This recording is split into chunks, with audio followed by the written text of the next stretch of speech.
The family didn't invite me for Christmas, but they sent me an invoice for $52,000 for my sister's car. So I smiled, took the envelope, and dialed a number they never expected me to have. It was December 23rd when I opened my mailbox and found the official envelope. Thick paper, bearing the letterhead of a lawyer I'd never heard of. I opened it right there, standing at the entrance of my small apartment, and read the first few lines. Lawsuit for property damages. Amount claimed, $52,000. Liable party, Adriana Morales, for the destruction of a BMW X5, property of Miranda Morales. My sister Miranda, the family favorite, the one who always had everything. The letter continued with complicated legal language, but the message was clear. 6 months ago, during a family argument, I had supposedly scratched Miranda's car with my keys. She claimed that I had destroyed the entire paint job on the right side of the vehicle, causing irreparable damage that required a complete new paint job. $52,000. I never touched her damn car. I walked into my apartment with my hands shaking, not from fear, but from rage, pure rage, because this was typical. This was exactly what my family did. Miranda would make something up, my parents would believe her without question, and I would pay the consequences. It had always been this way, since we were girls. I picked up my phone and called my mother. She answered on the third ring. Adriana, her cold voice said. Did you get the letter? It wasn't a question. Mom. I began, trying to control my voice. This is a lie. I never scratched Miranda's car. Miranda says you did, and we believe her. We need you to pay the money, Adriana. It's your responsibility. I don't have $52,000. Then find a way to get it. Miranda needs to fix her car. You damaged it. You pay. Mom, I didn't do anything. This is unfair. Silence. Then her voice became harder. You know what's unfair, Adriana? That you've always been so difficult, that you always cause problems in this family. Miranda is a good daughter. You've always been complicated. That's why we didn't invite you to Christmas dinner this year. We don't want any more drama. She hung up on me. I stood there holding the phone, feeling as if I had been punched in the stomach. They didn't invite me to Christmas. After 34 years of attending every family dinner, of bringing gifts, of cooking dishes, of trying to belong, they excluded me, and on top of that were charging me money for something I didn't do. I didn't sleep that night. I stayed awake thinking about everything about my childhood, where Miranda always got the bigger room, the best toys, the ballet classes I could never take because money was limited, but it magically appeared for her. I thought about my teenage years, where my parents paid for Miranda's private university while I worked full-time to pay for my public one. I thought about my adulthood, where my achievements were never enough, but Miranda's were celebrated as miracles. And now this, a false lawsuit and an exclusion from Christmas. 3 in the morning, I made a decision. If my family wanted money, they were going to get exactly what they deserved. I took out my laptop and started searching. I looked for every document, every photo, every message I had saved for years, because I knew something my family didn't know. I knew the truth. And the truth about the Morales family was much darker than anyone imagined. Miranda was not the perfect daughter everyone believed her to be. I knew it. I had kept quiet for years to maintain family peace, but if they wanted a war, they would get one. I checked my phone and found the number I had been saving for 2 years. A number I thought I would never use. The number of the private detective who had investigated Miranda when I suspected something terrible. The suspicions he confirmed. The suspicions I never told anyone because I still loved my family and wanted to protect them. But not anymore. I dialed the number. A hoarse voice answered. Torres Private Investigations. Good evening. Mr. Torres, this is Adriana Morales. I hired your services 2 years ago to investigate my sister Miranda. Ah yes, Miss Morales, I remember you. We found some rather interesting information about your sister's business. I need all of it now. Every document, every photo, every recording. I need it digitally by tomorrow. That's going to cost you. I don't care about the money. Send me the bill. Very well. I'll send everything to you first thing in the morning. I hung up and smiled. A cold smile I didn't recognize on myself, because Miranda had made a huge mistake. She thought she could invent a false lawsuit, exclude me from Christmas, and I would just accept it all as I always had. But not this time. This time I had information that would destroy not only Miranda, but the entire perfect image my family had built. And revenge was going to be sweet. I opened my laptop again and started writing a letter, but not just any letter. A letter that I would send to every member of the family. A letter that would reveal secrets that would change everything. Secrets about Miranda's money, about her shady businesses, about the lies she had built for years. Because it turns out my perfect sister had a little problem. Her $52,000 BMW, her house in the exclusive neighborhood, her vacations to Europe, none of that came from her supposed job as a marketing consultant. It came from something much worse, something that, when my parents found out, would make this year's Christmas memorable for completely different reasons. And I would make sure every detail came to light exactly when it would hurt the most. The next morning, the email from Detective Torres arrived. I opened the attached file and there it was. Photos, bank documents, recordings of conversations, 2 years of investigation condensed into a 143-page PDF. I went through it all page by page, feeling the rage mix with a strange satisfaction. Miranda wasn't a marketing consultant, that was just a front. What she really did was run an illegal loan sharking scheme. She lent money to desperate people at abusive interest rates of 40% per month. When they couldn't pay, she threatened them, extorted them, destroyed their lives. She had ruined entire families, and all that dirty money financed the life of luxury my parents so admired. The photos showed Miranda meeting people in alleyways, receiving wads of cash, threatening debtors. The recordings captured conversations where she herself admitted what she was doing. "If you don't pay me by Friday," she told a crying woman in one of the recordings, "I'll make sure your husband loses his job.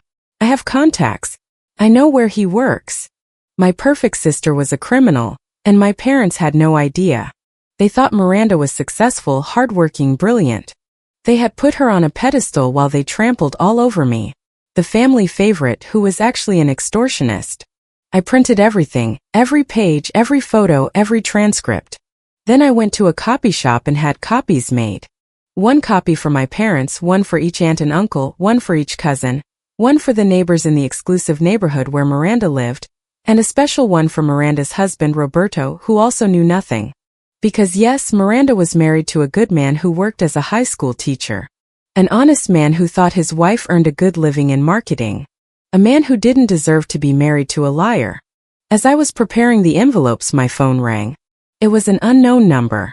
I answered. "Adriana Morales?" "Yes. This is Attorney Fernandez. I represent your sister, Miranda, in the lawsuit regarding the vehicle damage. We need to coordinate the payment of the $52,000. We understand you don't have the immediate resources, so we're willing to accept a payment plan." I smiled. "How kind of you, Mr. Fernandez. But I'm not going to pay. Miss Morales, this is a serious legal matter. If you don't pay voluntarily, we will proceed with the lawsuit." "Proceed. In fact, I'm looking forward to that trial, because I have evidence that I never touched my sister's car. I have videos from the security cameras of the building where the incident supposedly happened. Videos that show I was never near the vehicle." Silence on the other end. Then his voice sounded less confident. "Videos?" "Yes, attorney. Videos with date and timestamps. And you know what else I have? Evidence that Miranda's car was damaged in an accident she herself caused 3 months ago. An accident she lied about to her insurance, claiming it was vandalism. Insurance fraud. Now that is a serious legal matter." More silence. "Miss Morales, perhaps we can reach an agreement." "I don't want an agreement. I want you to drop the lawsuit today. And if you don't, I will file my own lawsuit for defamation and harassment." "Understood. I will consult with my client." "Do that." I hung up, feeling powerful because those videos existed. I had gotten them from the building where the incident supposedly occurred. The manager was a friend of mine and helped me out. The videos clearly showed me arriving, entering the building, leaving 2 hours later, and driving away. At no point did I go near Miranda's car. She had made it all up, and now I had proof. 3 hours later, I received an email from Attorney Fernandez. The lawsuit had been withdrawn. No explanation, no apology, just withdrawn. Victory number 1. That afternoon, I went to deliver the envelopes personally. I started with my parents' house. It was December 24th, Christmas Eve. They were surely preparing the dinner I wasn't invited to. I parked outside and walked to the door. I didn't ring the doorbell. I simply left the large envelope on the step with a sticky note that said, "Open immediately." Then I went to Miranda's house, her 3-story mansion in the neighborhood where doctors and business owners lived. I left 2 envelopes, one at her door addressed to Roberto, and another I slipped under the door of her gossipy neighbor, Mrs. Delgado, who organized the neighborhood meetings and knew everyone. Afterwards, I visited every uncle, every aunt, every cousin. 15 houses in total, 15 envelopes left discreetly, some in mailboxes, others on doorsteps, all with the same note. The truth about Miranda Morales. By the time I finished, it was 6 p.m. My family's Christmas dinner started at 8. In 2 hours, my family would open those envelopes. In 2 hours, their lives would change forever. I returned to my apartment and made myself some tea. I sat on the sofa and waited. I put my phone on silent but left the notifications visible. I wanted to see when the calls started coming in. At 7:42, the first one came. My mother. I let it go to voicemail. Then my father. Voicemail. Miranda. Voicemail. Uncle Carlos, Aunt Patricia, Cousin Diego, all to voicemail. In 30 minutes, I received 47 missed calls. Then the text started. First from my mother. "Adriana, call me immediately. This is a lie." From my father. "Where did you get this? We need to talk." From Miranda, "You bitch. You're going to pay for this." The messages kept coming, some furious, some confused, some asking if it was true. I read each one calmly, sipping my tea. At 8:15, my doorbell rang. I looked through the peephole. It was Roberto, Miranda's husband. He looked destroyed, his eyes red, his face pale. I opened the door. "Adriana," he said in a broken voice. "Is it true? Is everything in here true?" I showed him my laptop. The original documents, the photos, the recordings. He listened to everything. When I was done, he sat on my sofa with his head in his hands. "I didn't know anything," he finally said. "I swear I didn't know anything. I thought she worked in marketing. The money, the house, everything. I thought she was successful." "I'm sorry, Roberto. I know you don't deserve this. We've been married for 5 years. 5 years of lies." I felt bad for him. Roberto was a good man. He didn't deserve Miranda. "What are you going to do?" I asked. "Divorce her immediately. And I'm going to talk to the police. What she's doing is illegal.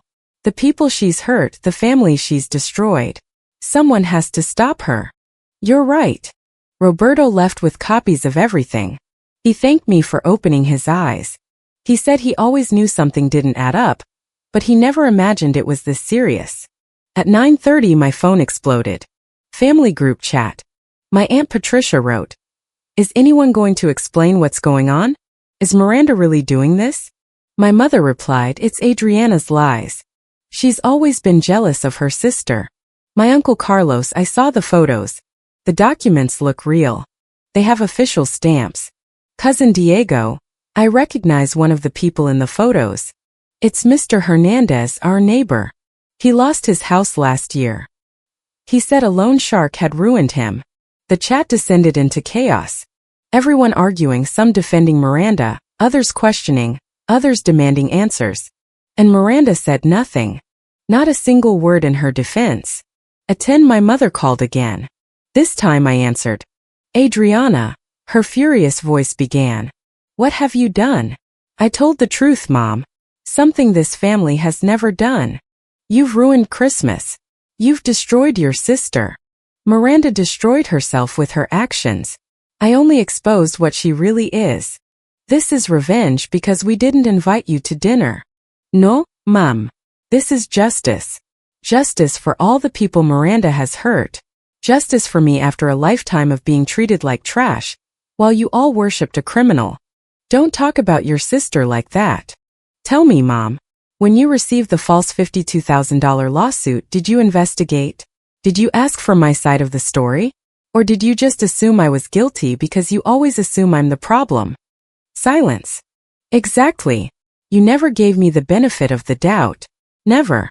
But you always defended Miranda without question, even now, with evidence in front of your eyes. You still want to blame me. Adriana, No more, Mom. It's over. I'm not going to be the scapegoat for this family anymore.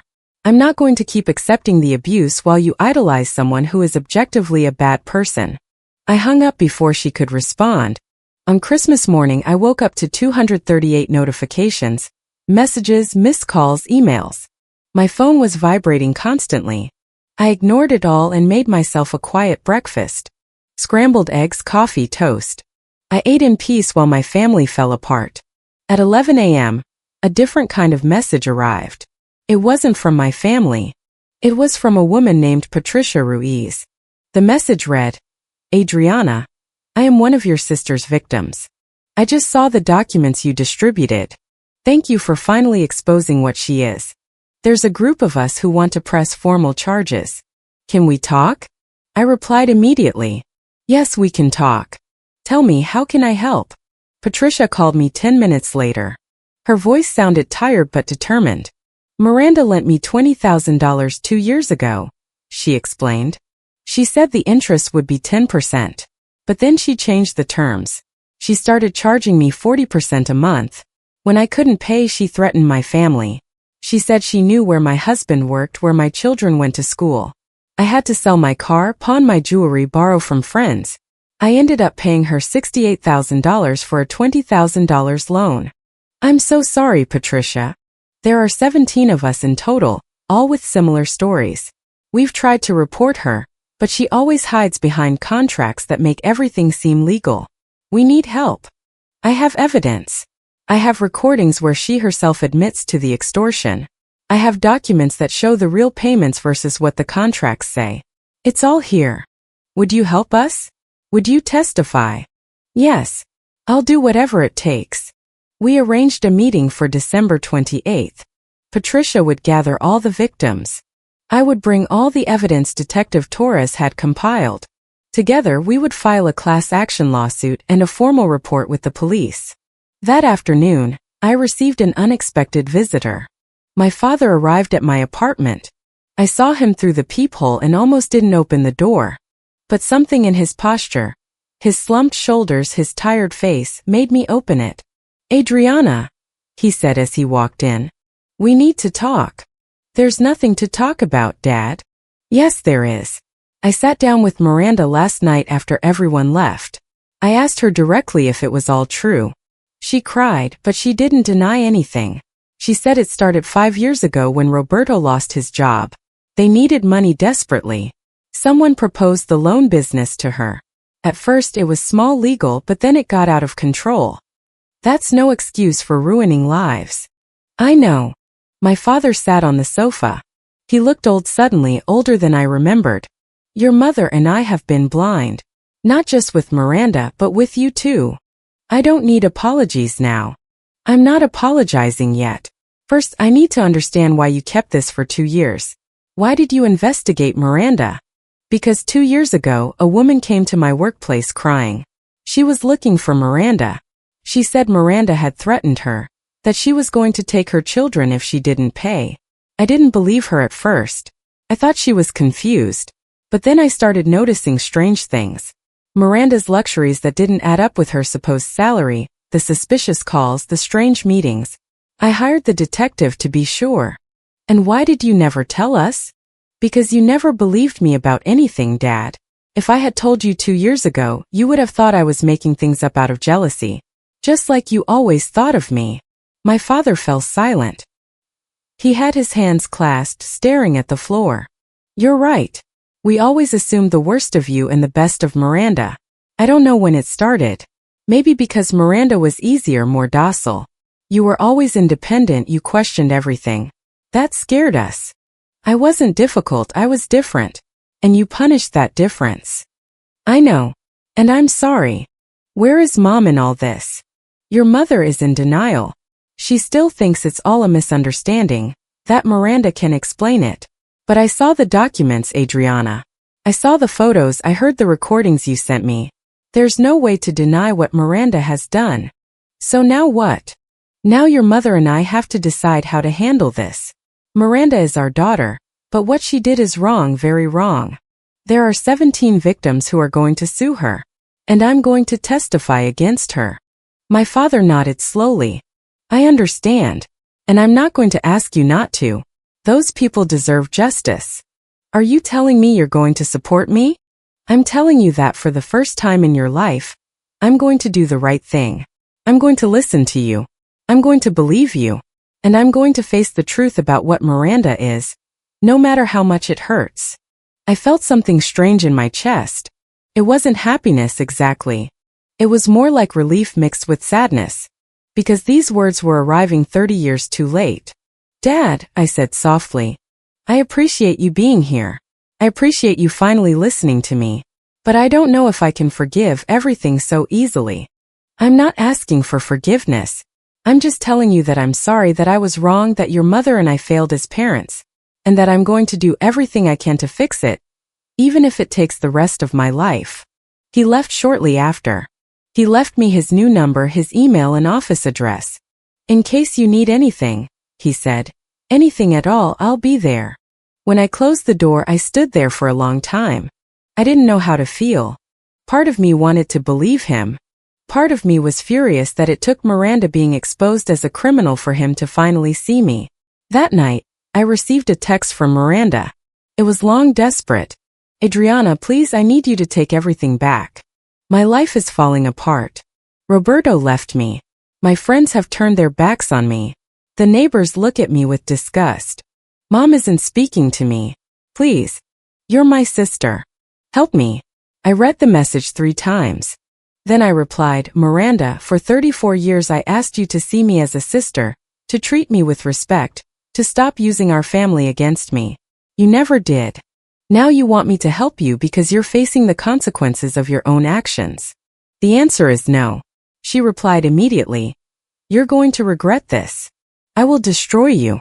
I took a screenshot of her threat and saved it. Additional evidence just in case. December 28th came quickly. I met with Patricia and the other 16 victims at the office of a lawyer Patricia had contacted. The lawyer's name was Marcos Delgado. He specialized in financial fraud cases. He reviewed all the evidence I had brought. The recordings, the documents, the fake contracts, everything. When he finished, he took off his glasses and looked at all of us. "This is enough to proceed," he said. "We have a solid case, both civil and criminal. Ms. Morales, your sister, could face up to 15 years in prison if all charges are proven. 15 years. Miranda could go to prison for 15 years. How long will the process take?" one of the victims asked. "Months, maybe a year. These cases are complicated. But with this evidence, especially the recordings where she admits to extortion, we have a high probability of winning." An elderly woman raised her hand. "She took everything from me. My house, my savings, the inheritance I was going to leave my grandchildren. Everything. Will we get anything back?" Mr. Delgado nodded. "If we win the civil case, yes. She will have to pay restitution. Obviously, it depends on how much money she has available, but her assets will be seized. The house, the cars, the bank accounts." That brought me satisfaction. Miranda would lose everything just as she had made these people lose everything. We signed the necessary documents. A class action lawsuit against Miranda Morales for fraud, extortion, and usurious loans. The lawyer would file everything with the court the first week of January. When I left the office, I felt strange. Powerful but also sad because I was destroying my sister. Yes, she deserved it. Yes, she had hurt innocent people. But she was still my sister, and a part of me, the part that remembered when we were little girls playing together, ached. But the larger part of me, the part that had been trampled for decades, felt justice. Finally, justice. That night my mother called. I answered because I knew it was inevitable. "Adriana," her voice sounded shattered. "Please drop the lawsuit. Miranda is destroyed. She can't go to prison. She's your sister." "Mom, Miranda destroyed 17 families. She stole, extorted, threatened. Where was your concern for them?" "That's different." "No, it's not. What's different is that now it's your favorite daughter facing consequences. If it had been me, you would have let me rot." "That's not true." "Isn't it?" When Miranda falsely accused me and sued me, did you defend me? Did you investigate? No. You assumed I was guilty. You excluded me from Christmas and demanded money I didn't owe. But now that Miranda is the accused, you come asking me for mercy. Adriana, please. No, Mom. It's over. Miranda is going to face what she did. And you're all going to have to accept that your perfect daughter is a criminal. I hung up and blocked her number. On January 3rd, Mr. Delgado officially filed the lawsuit. That same day, the police arrested Miranda at her house. I saw it on the local news that night. Woman arrested for illegal loan scheme, the headline read. They showed Miranda being escorted in handcuffs, her face covered with a jacket, getting into a police car. My phone exploded with messages from the family, all furious with me, all saying I had gone too far, that Miranda could be helped without prison, that I was vengeful, cruel, a bad sister. I blocked them all. Every family number, every contact I shared with them. I cleansed my life of their toxicity. I only left my father unblocked because he had tried. Not enough, not what I deserved, but he had tried. He called me that night. Adriana, his tired voice said. Your mother is devastated. Miranda is in jail. They denied her bail because they consider her a flight risk. I know. I saw the news. How can you be so calm? She's your sister. Dad, I need you to understand something. Miranda ruined lives, destroyed families, drove people to the brink of suicide with her threats. One of the victims tried to take her own life because she couldn't pay what Miranda demanded. That person is now 42 years old and lost everything. Her house, her business, her mental health. All because of Miranda's greed. Silence on the other end. So no, Dad. I'm not going to feel sorry for Miranda facing justice. She had years to stop, years to do the right thing. She chose to keep hurting people. I understand. His voice sounded defeated. I guess I was hoping you still had some compassion left. I do have compassion. For the 17 victims, for their families, for everyone who suffered while you all admired Miranda's fake success. Your mother wants to talk to you. I don't want to talk to her. Adriana, she's your mother. And I'm her daughter. The daughter she emotionally abandoned for years. The daughter she never defended. Tell her that when she's ready to admit all the harm she did to me, maybe we'll talk. But not before. I hung up feeling exhausted. It wasn't satisfaction I felt. It was weariness. Weariness of fighting, of explaining, of justifying my existence to people who never saw me. 2 days later, Roberto came to visit. He brought coffee and pastries. We sat in my small living room. I wanted to thank you, he said. I know this wasn't easy for you. Exposing your own sister. It wasn't easy, but it was necessary. I filed for divorce. My lawyer says it will take a few months, but Miranda can't fight much from jail. The house is in both our names, so it's going to be sold. I'm going to give half of it to the victims as additional restitution. That's generous of you. It's the right thing to do. I lived in that house, unknowingly benefiting from money that came from others' suffering. Even if I didn't know consciously, I benefited from it. I need to make that right. You're a good man, Roberto. He smiled sadly. I was a blind man. I should have questioned more. I should have investigated. The signs were there. Don't blame yourself. Miranda was very good at deceiving people. Has your family contacted you? I blocked them all except for my father. And he only calls to ask me to drop the charges. Are you going to? No. Miranda needs to face real consequences. If I let her go now, she'll never learn. And the victims will never heal. Roberto nodded. You're right. I wish your family understood that. Maybe one day. Or maybe not. It's not my problem anymore. After Roberto left, I kept thinking. My family was destroyed. Miranda in jail. My parents in denial. My aunts, uncles, and cousins divided between those who supported me and those who hated me. Family holidays would never be the same. The traditions were broken. But I was okay. For the first time in my adult life, I was genuinely okay. Without the weight of pleasing people who never valued me. Without pretending everything was fine when it wasn't. Without swallowing my pain to keep the peace. I was free. On January 15th, the trial began. I was in the front row when Miranda entered the courtroom. She looked terrible, gaunt, her hair unwashed, the prison uniform hanging off her body. Our eyes met for a second. I saw pure hatred in her gaze. The prosecutor presented the case. 17 victims, documentary evidence, recordings, it was all there. Miranda's defense attorney tried to argue that she was also a victim, that she had been forced into this by desperate circumstances. But the recordings destroyed that argument. When they played the audio of Miranda threatening a single mother with taking her children if she didn't pay, the jury visibly flinched. When they showed the documents where Miranda had forged contracts, changing terms after they were signed, several jurors shook their heads. I was called to testify on the third day. I took the stand and swore to tell the truth. The prosecutor asked me basic questions. How did I discover Miranda's activities?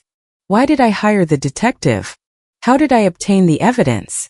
I answered everything calmly with facts, without emotion, because emotions didn't matter here.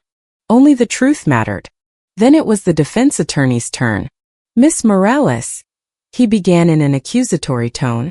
Isn't it true that you've held a resentment toward your sister since childhood? Yes. And that resentment motivated you to find ways to harm her? No. What motivated me was a victim crying at my workplace, begging for help.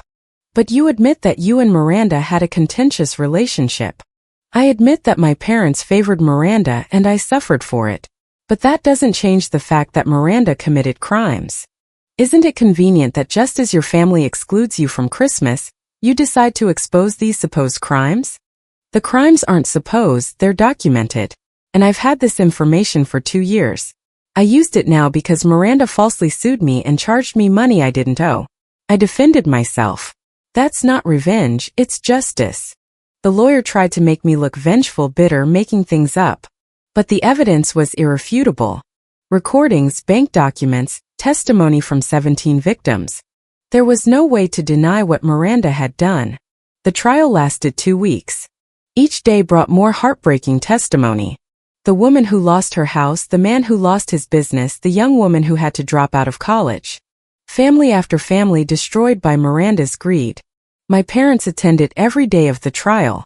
They sat on Miranda's side, looking at me with hatred. My mother cried constantly. My father just stared ahead with a vacant expression. On the day of the verdict, the courtroom was packed. Victims, family members, reporters, everyone was waiting. The jury deliberated for 6 hours. When they returned, the foreman stood up. On the charge of fraud, we find the defendant guilty. On the charge of extortion, we find the defendant guilty. On the charge of usurious lending, we find the defendant guilty. Each word was like a hammer blow. Miranda collapsed in her chair. My mother screamed. My father remained motionless. The judge scheduled the sentencing for 2 weeks later. Miranda was escorted out of the courtroom. She walked past me and spat. She spat in my direction. The guards grabbed her and took her away. My mother confronted me in the hallway. You ruined her life, she screamed. You are a child of the devil. I curse you. I hope you never find peace. Ma'am, you need to calm down. A security guard intervened. My mother kept screaming as my father tried to calm her. This is your fault, Adriana. It's all your fault. I wish you had never been born. Her words hurt. I'm not going to lie. They hurt deeply. But they also confirmed something I had always known. She never loved me. Not really. I was the inconvenient daughter, the one who didn't meet her expectations. And now that I had challenged her version of reality, I was the enemy. I walked out of the courthouse with my head held high. The victims were waiting for me outside. One by one they hugged me, thanked me, cried on my shoulder.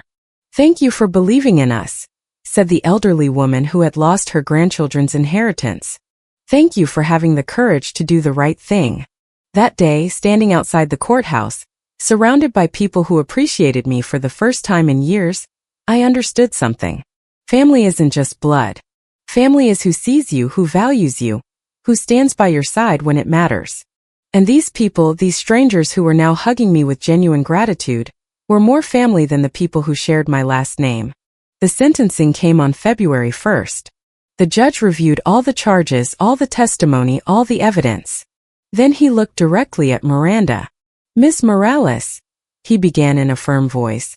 You abused the trust of vulnerable people. You exploited their desperation for personal gain. You destroyed lives without remorse. This court has heard testimony after testimony of families ruined by your greed. Miranda kept her head down.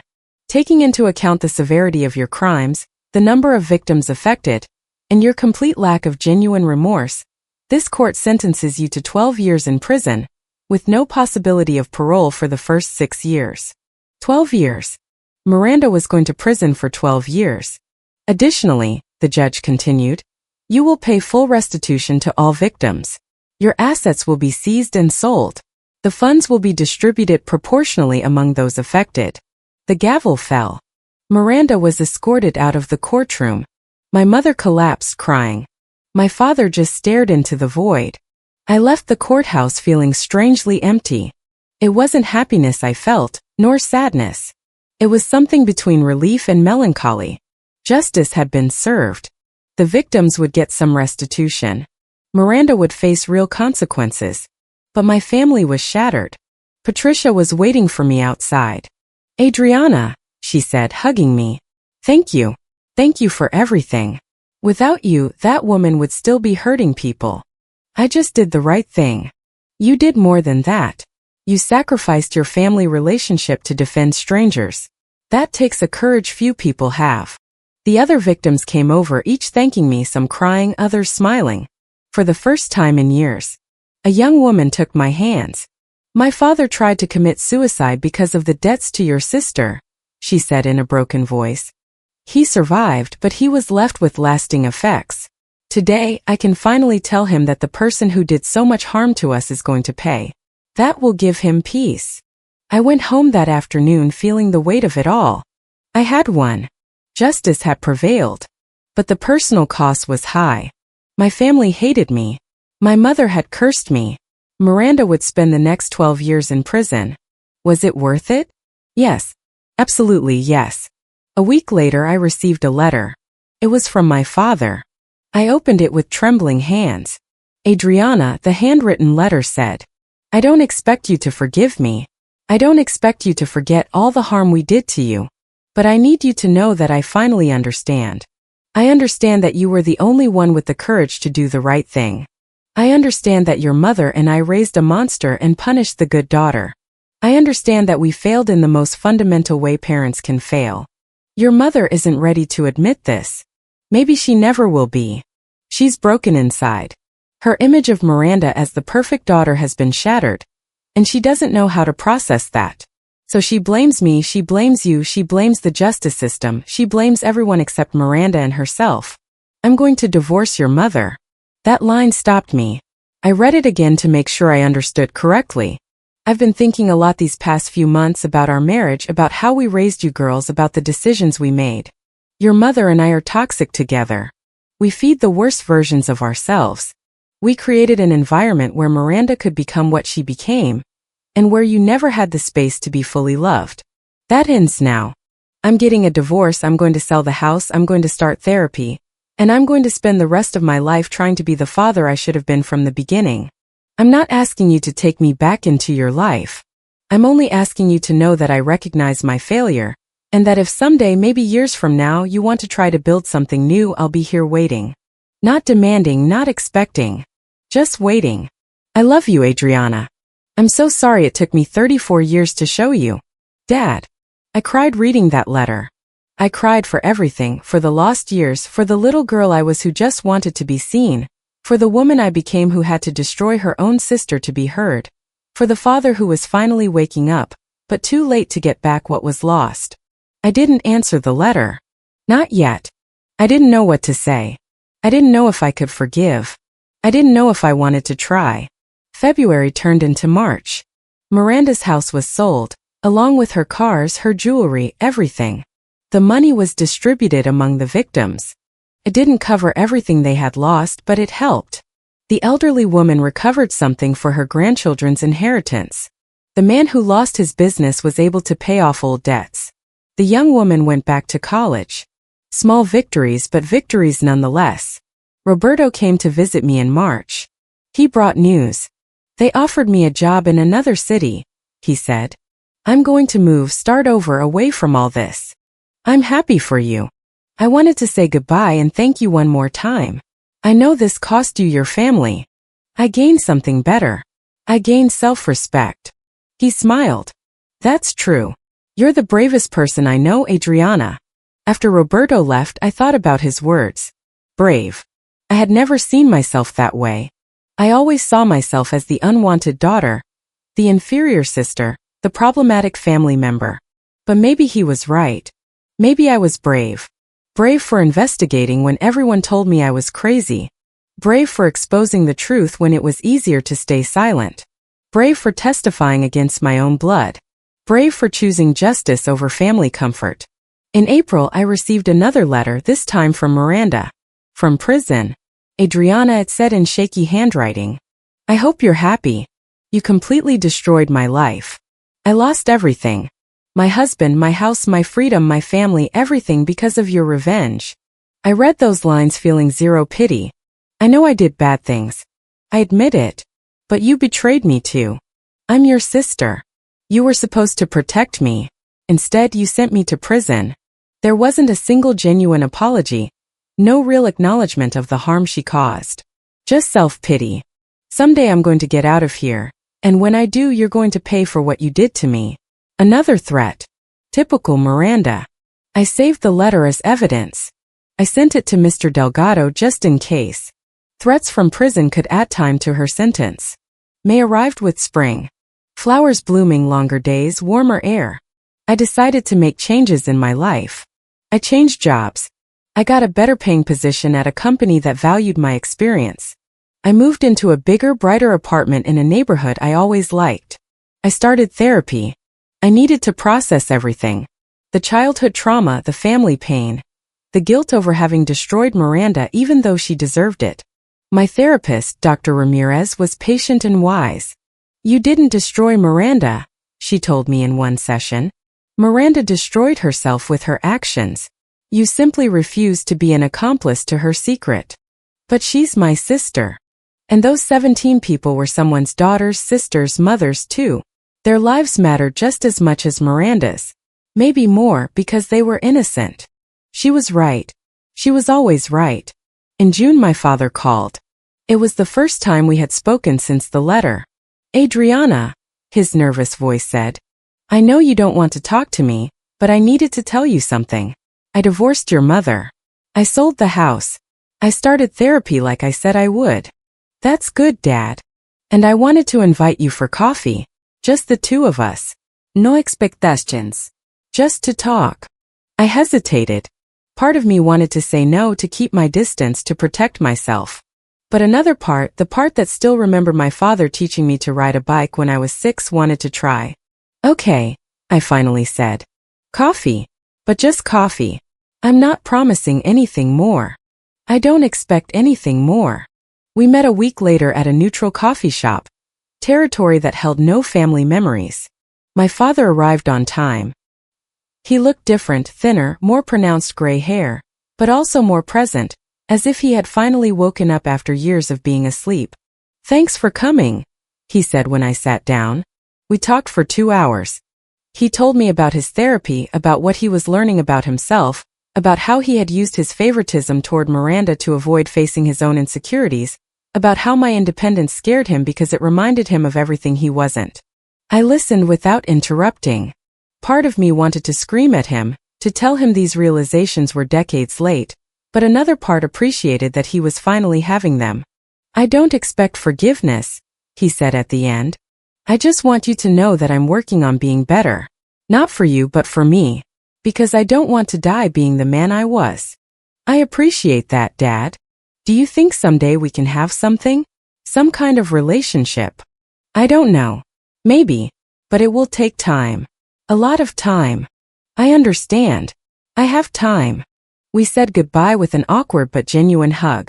It wasn't a reconciliation, but maybe it was the beginning of something. Or maybe not. Time would tell. It's been 2 years since that December 24th when I received the $52,000 invoice. 2 years since I exposed Miranda. 2 years since my family fell apart. Today is Christmas again, but this Christmas is different. I'm in my apartment, the one I bought last year. 2 bedrooms, a balcony with a city view. A spacious kitchen where I can finally cook without feeling confined. The walls are decorated with photos of people who matter. Patricia and the other victims at the celebration after the trial. Roberto in his new city sending me a postcard. My father and me at our 5th coffee meeting, smiling genuinely. There are no pictures of Miranda, no pictures of my mother. Those relationships are dead and buried. The table is set for 8 people. I invited Patricia and her family, Mr. Delgado, who became a friend, Roberto, who came to visit for the holidays, my father, whom I now see once a month and with whom I'm slowly building something new, and my partner Daniel, whom I met a year ago at a volunteer event. Daniel knows my whole story. I told him everything on our 3rd date. I expected him to run. Instead, he took my hand and said, "What you did took immense courage. You're incredible. We've taken things slow." He understands I have wounds, that trust doesn't come easy, that sometimes I need space, and he never pressures me. He's just there. Consistent, honest, real. The doorbell rings. It's Patricia with her husband and 2 children. The kids run inside, excited, carrying gifts. "Adriana," Patricia says, hugging me. "Thanks for inviting us. It means a lot. Thanks for coming. You're my family now." And they are. These people who saw me at my worst and supported me, who thanked me for doing the right thing when my own blood cursed me. They are family more than any shared last name. Daniel arrives with wine and flowers. My father arrives with a cake he baked himself, a new hobby from his therapy. Roberto arrives with stories of his new life. Mr. Delgado arrives with his signature dry humor that makes us all laugh. We have dinner together, share stories, laugh. Patricia's kids play with the Christmas decorations. It's warm, genuine, full of real affection. In the middle of dinner, my father stands up. "I'd like to say a few words," he announces. Everyone falls silent. "2 years ago, I lost my family," he begins. "Or so I thought. I lost my wife to divorce. I lost one daughter to her own criminal actions. But I didn't lose Adriana. She saved herself from us. And in the process, she saved me too." He looks at me with moist eyes. "Adriana," he continues, "I was a terrible father. I failed you in every way possible.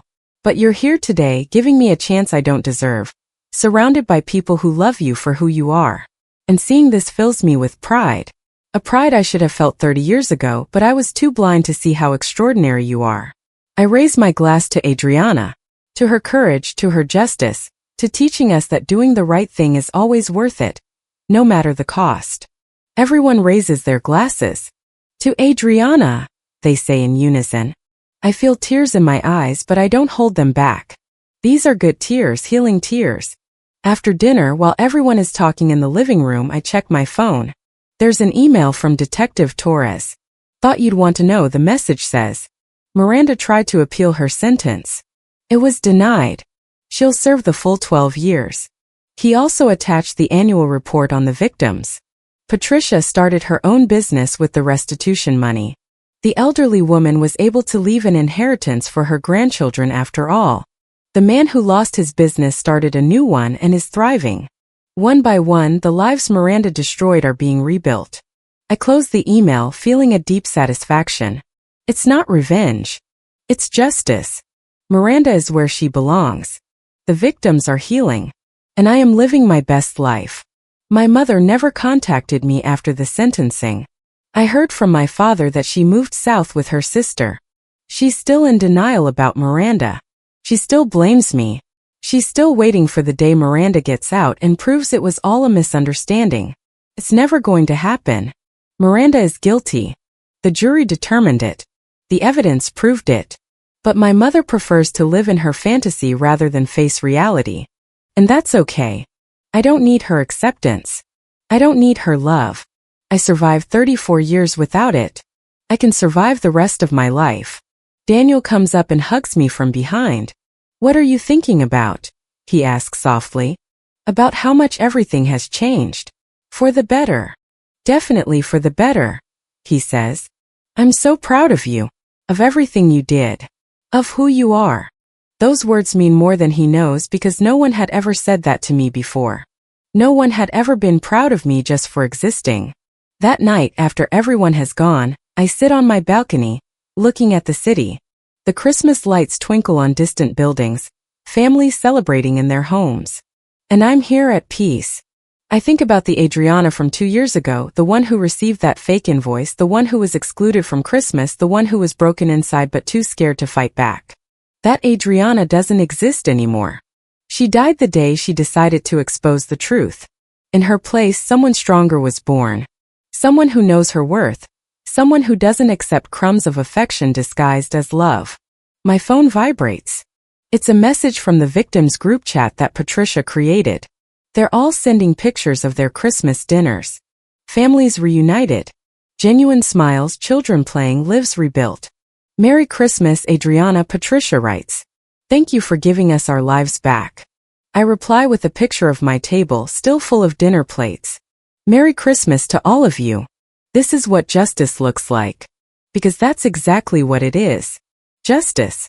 Not perfect, not without cost, but justice nonetheless. Miranda is in prison, facing the consequences of her actions. The victims are healing. My mother is living in her self-imposed denial. My father is working on being better. And I am here free, loved, at peace. There's no fairy tale ending. There's no family reconciliation where we all cry and hug. Reality doesn't work that way. Some relationships are broken beyond repair. Some people never change. Some damage is permanent. And that's okay. Because I also found things I never had before. Self-respect, genuine love, people who value me, peace of mind, purpose. It cost me my blood family, but I gained a chosen family. And that family, the one that's here because they want to be, not because they share DNA, that family is real. 2 years ago, if someone had told me I would be here, happy, surrounded by love after destroying my sister and losing my mother, I wouldn't have believed it. I would have thought the price was too high. But now I know the truth. The price of keeping peace with toxic people is your own soul. And that price is far too high. I did the right thing. The 17 victims confirm it. The rebuilt lives prove it. My own peace of mind validates it. Do I regret it? Not for a second. Not a single decision. Do I miss my family? I miss the idea of what they could have been. But I don't miss them. Not really. Because the family I had never loved me the way I deserved to be loved. Daniel comes out to the balcony. It's cold, he says, putting his jacket over my shoulders. Come inside. In a moment. He hugs me from behind and we stand there, looking at the city, feeling the cold December air. Tomorrow is December 25th. 2 years ago, I woke up excluded and sued. This year, I will wake up loved and at peace.